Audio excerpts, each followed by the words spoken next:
Hi everyone, welcome back to Navi's kitchen and beyond. இன்றைக்கி ஒரு அசத்தலான முட்டை மசாலா எப்படி பண்ணுறதுன்னு பார்க்கலாமா? வாங்க வீடியோக்குள்ளே போகலாம். வீடியோக்குள்ளே போகிறதுக்கு முன்னாடி நம்ம சேனலை சப்ஸ்கிரைப் பண்ணிக்கோங்க.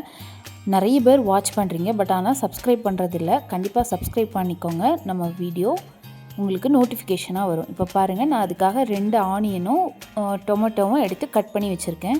இப்போ ஒரு பேனில் தேவையான அளவு எண்ணெய் ஊற்றிருக்கேன். எண்ணெய் கொஞ்சம் அதிகமாகவே தான் ஊற்றிருக்கேன்.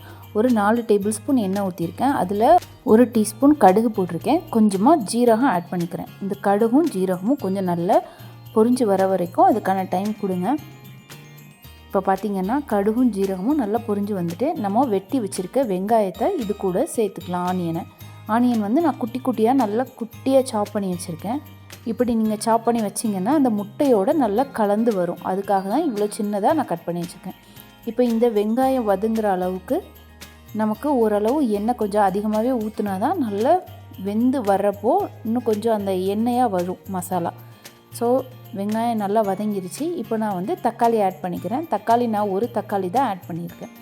நீங்கள் கிரேவி ரொம்ப நிறைய வேணும் அப்படின்னு நீங்கள் ஆசைப்பட்டீங்கன்னா இன்னொரு ஆனியன் ஆட் பண்ணிக்கலாம், இன்னொரு தக்காளியும் ஆட் பண்ணிக்கலாம். இப்போ பார்த்திங்கன்னா நான் இதை தயிர் சாதத்துக்கு தான் பண்ணுறேன். ஸோ அதனால் எனக்கு கம்மியாக கிரேவி இருந்தால் போதும். அதனால் நான் இவ்வளோ தான் போட்டிருக்கேன். இப்போ இந்த தக்காளியும் நல்லா வதங்கட்டும். வதங்கி வந்ததுக்கப்புறம் அடுத்தடுத்து நம்ம மசாலா எல்லாம் ஆட் பண்ண ஸ்டார்ட் பண்ணிடலாம். இதே மாதிரி முட்டை வச்சு இன்னொரு ரெசிபி போட்டிருக்கேன், லஞ்ச் பாக்ஸ் ரெசிபி. அதையும் கண்டிப்பாக ட்ரை பண்ணி பாருங்கள், முட்டை சாதம். இப்போ பாருங்கள், நான் வந்து நார்மல் சில்லி பவுடர் வந்து ஒரு 1/2 ஸ்பூன் போட்டிருக்கேன். 1/2 ஸ்பூன் ஆட் பண்ணியிருக்கேன். இதுக்கப்புறம் கொஞ்சமாக மஞ்சத்தூள் ஆட் பண்ணிக்கிறேன். மஞ்சத்தூள் அதிகமாக போட வேணாம், போட்டால் அந்த ஸ்மெல்லு ரொம்ப நிறைய இருக்கும். ஸோ அதனால் கம்மியாகவே போட்டுக்கோங்க. இதுக்கப்புறம் நான் வந்து Kashmiri chilli powder 1 teaspoon add பண்ண போகிறேன் கலருக்காக. ஸோ காஷ்மீரி சில்லி பவுடர் நான் ஆட் பண்ணிக்கிறேன். இப்போ பார்த்தீங்கன்னா நார்மல் வத்தல் பவுடர் வந்து உரப்புக்காக நான் ஆட் பண்ணியிருக்கேன். இது நான் கலருக்காக ஆட் பண்ணியிருக்கேன். கண்டிப்பாக அந்த முட்டை சாதத்தை ட்ரை பண்ணி பாருங்கள், சூப்பராக இருக்குங்க டேஸ்ட்டு. குழந்தைங்க எல்லாம் விரும்பி சாப்பிடுவாங்க. இப்போ நம்ம மல்லித்தூள் ஆட் பண்ணலாம். மல்லித்தூள் ஒரு ஸ்பூன் ஆட் பண்ணியிருக்கேன். இது கூடவே கரம் மசாலா ஒரு டீஸ்பூன் மட்டும் ஆட் பண்ணிக்கோங்க. ஆட் பண்ணிவிட்டு நல்ல மசாலாவை கலந்து விட்டுருங்க.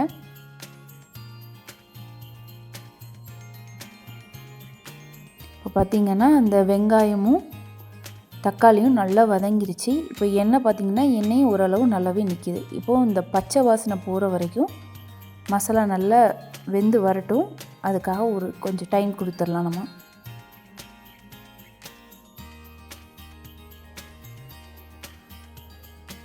இதே மாதிரி சிக்கன் வச்சு ஒரு ரெசிபி, சிம்பிளாக சிக்கன் கிரேவி எப்படி பண்ணுறதுன்னு நான் வீடியோ அப்லோட் பண்ணியிருக்கேன்.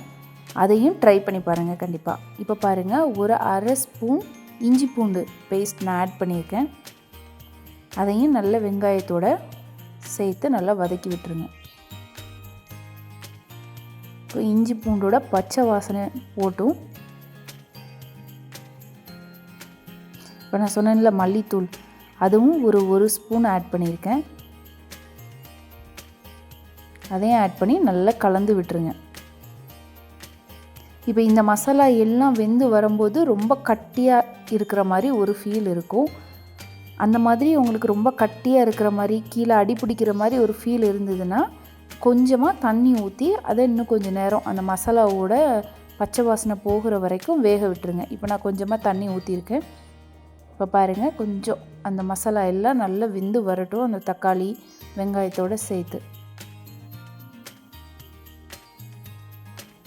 இப்போ நான் வந்து இந்த மசாலாவில் ஆட் பண்ணுறதுக்காக ஒரு 4 எக்கை தனியாக பாயில் பண்ண வச்சுருக்கேன். தேவையான அளவு நம்ம உப்பு சேர்த்துக்கலாம்.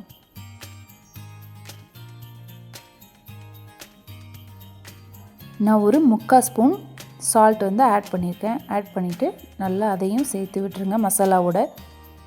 இப்போ பார்த்திங்கன்னா நல்ல மசாலா எல்லாம் அழகாக சூப்பராக வதங்கி வந்துருச்சு.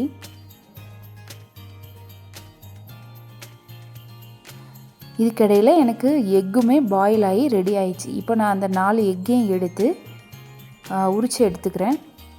ஸ்கின்னெல்லாம் உரித்து எடுத்துகிட்டு நான் வந்து குட்டி குட்டியாக கட் பண்ணி வச்சுக்கிறேன். இப்போ பார்த்திங்கன்னா நான் எங்கள் வீட்டில் 4 பேர். ஸோ அதனால் 4 எக்கு எடுத்திருக்கேன். இதுவே போதுமான அளவாக இருந்தது. நீங்கள் எவ்வளோ போடுவீங்கன்னு பார்த்து போடுங்க.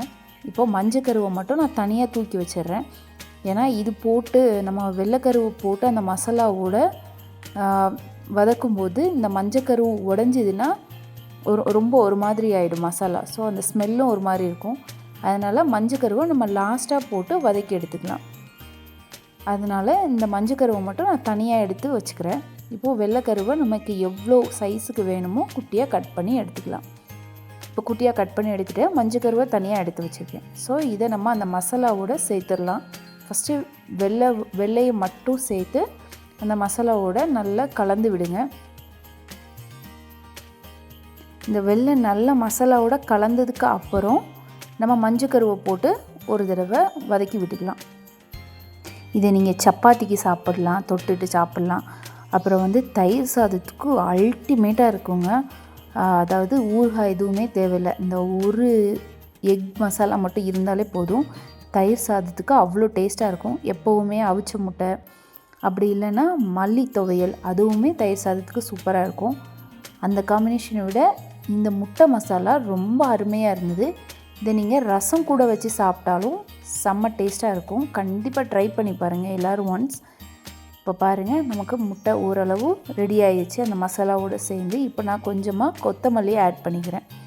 மல்லியில் ஆட் பண்ணி திருப்பி அதையும் நான் அந்த மசாலாவோடு சேர்த்து விட்டுக்கிறேன். இது மார்னிங் டைம் ஈஸியாக செய்யக்கூடிய ஒரு டிஷ்ஷுங்க. கண்டிப்பாக குழந்தைங்களுக்கு பிடிக்கும். இப்போ தயிர் சாதம் ரெடி பண்ணுறீங்கன்னா சைட் பை சைடு இதுவும் நீங்கள் ரெடி பண்ணி கொடுத்துடலாம் பிள்ளைங்களுக்கு. இப்போ பாருங்கள், நம்ம மஞ்சக்கருவையும் லாஸ்ட்டாக ஆட் பண்ணி ஒரு தடவை நம்ம அப்படியே வதக்கி விட்டுறலாம் அந்த மசாலாவோடு சேர்த்து. மஞ்சக்கரு உடையாமல் பார்த்துக்கோங்க. இப்போ நம்ம சூப்பரான முட்டை மசாலா ரெடி ஆகிட்டுங்க. கண்டிப்பாக வீட்டில் எல்லோரும் இந்த டிஷ்ஷை ட்ரை பண்ணி பாருங்கள். ட்ரை பண்ணிவிட்டு கமெண்ட் பண்ணுங்கள். இதே மாதிரி இன்னும் சூப்பரான டிஷ்ஷோடு நான் உங்களை மீட் பண்ணுறேன். Thank you all. Bye everyone.